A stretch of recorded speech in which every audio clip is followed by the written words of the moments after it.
Radhe friends, Pitrupaksha में क्या करें और क्या ना करें, इस तरीके से कमेंट्स में पूछा गया। तो पितृपक्ष में यदि आप सोच रहे हैं कि देवी देवताओं की पूजा नहीं करनी चाहिए, ऐसा कुछ नहीं है। देखिए, देवी देवता तुल्य ही तो हमारे पितृ हो चुके हैं, तो फिर हम अपने देवी देवताओं को क्यों नहीं पूज सकते। आपको पितृपक्ष में भी उसी तरीके से अपने देव को पूजना है, जो आपके इष्ट देव हैं उन्हें पूजना है, उनकी पूजा अर्चना आराधना करनी है। पितृदेव को भी नमस्कार वहीं पे करना है आपको, अपने देव स्थल पे जहां आपके देव रखे हैं वहीं पे आप पितरों को भी नमस्कार कर सकते हैं, क्योंकि अब जो हमारे पितृ हैं वो हमारे देव तुल्य हो गए हैं। यानी मरने के उपरांत उनकी जो आत्मा है वो देवलोक में जाके देवों में क्या हो जाती है, समर्पित हो जाती है। तो हमें अपने देवी देवताओं को भी उसी तरीके से पूजना है, उसी स्थान पे आपको अपने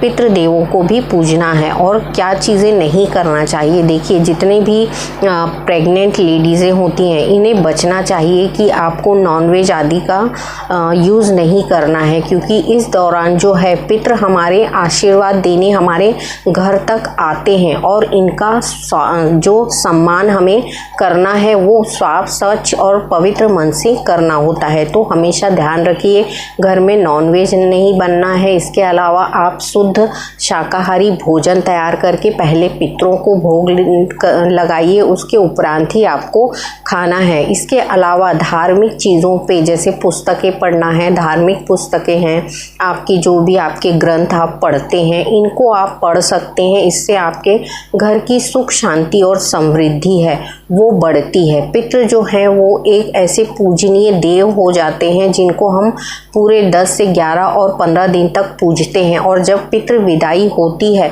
तब इन्हें गाजे बाजे के साथ यानी ढोल नगाड़े के साथ ही इन्हें विसर्जन किया जाता है। बहुत से लोग तो इनका आगमन भी जब करते हैं तो बहुत सारे बाजे गाजे बुला के इनका स्वागत भी करते हैं, और इनकी विदाई भी जो होती है गाजे बाजे के साथ की जाती है। ढोल नगाड़े बुला के वो लोग अपने पितरों को विदाई देते हैं, ताकि किसी भी प्रथा की उनके लिए कमी ना रह जाए। उनको तृप्त करके धरती लोक से देवलोक में भेजा जाता है। इसकी मान्यता यही होती है कि इनके पितृ जो हैं वो हमेशा सुख सौभाग्य देते हुए इस धरती लोक से अपने देवलोक को जाएं। तो ये प्रथाओं को करने का जो मेन उद्देश्य होता है, अपने घर में सुख समृद्धि को लाना होता है। जो हमारे पितृदेव होते हैं उनके लिए जब हम ऐसे कार्य करते हैं जिनसे वो खुश हो रहे हैं, तो ये हमेशा अपने परिवार को सुख सौभाग्य और समृद्धि का आशीर्वाद देते हुए जाते हैं। यही चीज़ें हमें अपने जीवन में उतारना है कि मान सम्मान जो बुजुर्ग हैं उनका हमेशा हमें करते रहना है, चाहे पितृपक्ष हो या ना हो। हमेशा अपनी लाइफ में अपने बुजुर्गों का मान करना, उनकी मान प्रतिष्ठा के लिए सारे कार्यों को करना, यही हमें पीढ़ी दर पीढ़ी जो संस्कार है वो देते चलना चाहिए, ताकि हमारी जो आगे आने वाली पीढ़ियां हैं वो इन चीज़ों को और इन प्रथाओं को सीख सकें और इन्हें आगे भी निभा सकें। जो एक पिता है, जीवन भर एक माता और एक पिता क्या करते हैं, अपने बच्चों अपने परिवार के लिए संघर्ष करते हैं। जब उस संघर्ष को समाप्त होने का समय आता है, यानी माता पिता के देवलोक में जाने का समय आता है धरती को छोड़कर, तो उनकी एक आशा और आकांक्षा रहती है कि हमारे बच्चे हमेशा हमारे मान सम्मान के लिए हमारे साथ खड़े रहें। तो ये सारी चीज़ें पितृ चाहते हैं और यही हमें करना चाहिए। जब हम उनका मान सम्मान प्रतिष्ठा को बरकरार रखते हैं उनके मरने के उपरांत भी, तो उनकी आत्मा को तृप्ति मिलती है। यही होता है तर्पण। जब हम उनकी आत्मा को तृप्त करते हैं, खान पान से लेकर पूजा पाठ से लेकर उनकी मान प्रतिष्ठा को सम्मान देते हैं, तो ये होता है तर्पण। यानी उनकी आत्मा को तृप्त करना ही तर्पण होता है।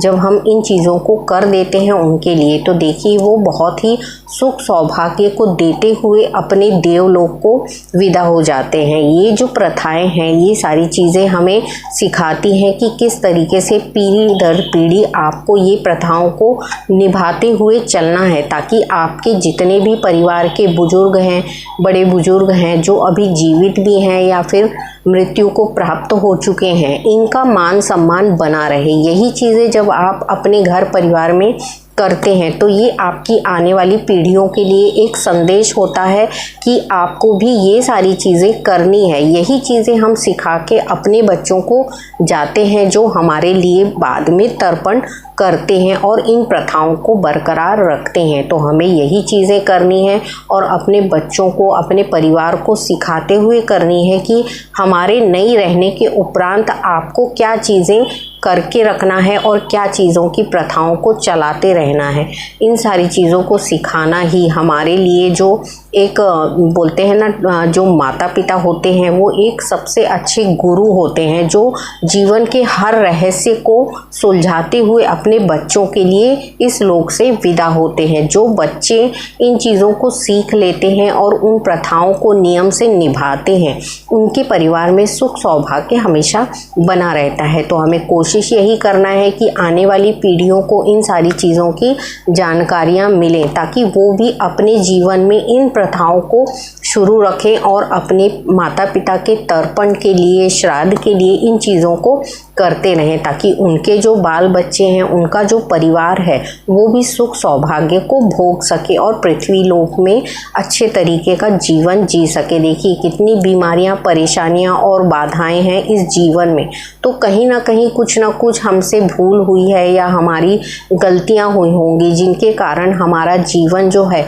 कहीं ना कहीं भटक रहा है। तो इन चीज़ों को करने से हमें एक ऐसा अच्छा मार्ग मिलता है जिससे आध्यात्म जागृत होता है, हमारे घर की पूजा पाठ, बुजुर्गों की सेवा, इन चीज़ों से हमारे बच्चों के लिए, आगे आने वाली पीढ़ियों के लिए बहुत सारे मार्गदर्शन मिलते हैं कि किस तरीके से हमारे माता पिता ने ये सब किया है और यही परंपराओं को हमें निभाते हुए चलना है। तो अपने देवों को जो तृप्ति है उसको आपको करना है। देवलोक में चले जाने से पहले उनकी सेवा यहाँ धरती लोक में हमें करनी है। तो आपको पितरों के तर्पण के लिए गाय को भोग लगाइए, मछलियों को दाना डालिए, चिड़ियों के लिए जो है भोग लगाइए, चींटियों को दाना डालिए।